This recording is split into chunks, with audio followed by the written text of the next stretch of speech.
সোমবার ভোট গণনার ফলাফল প্রকাশ হতেই বিজয় উল্লাসে মাতোয়ারা হবেন বিভিন্ন রাজনৈতিক দলের জয়ী প্রার্থী সহ তাদের দলের নেতা কর্মীরা।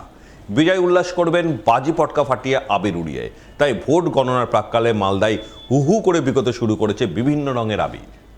তাই ভোট গণনার প্রাক্কালে মালদায় হু হু করে বিকোতে শুরু করেছে বিভিন্ন রঙের আবির।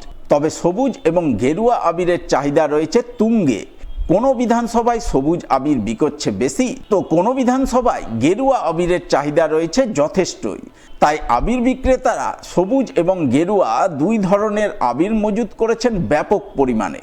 বিক্রেতাদের বক্তব্য, সবুজ এবং গেরুয়া দুই ধরনের আবিরের চাহিদা রয়েছে, তাই দুই ধরনের আবির বেশি বিকোচ্ছে।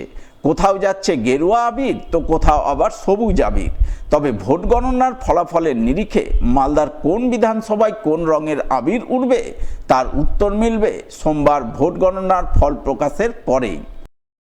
আমার কাছে আবির মোটামুটি 1 টন মতন স্টক ছিল সবুজ, আর হাফ টন ছিল গেরুয়া। আচ্ছা, এখন আমার কাছে মোটামুটি সবুজ ভালোই বিক্রি হয়েছে, গেরুয়া মোটামুটি হচ্ছে, খারাপ না।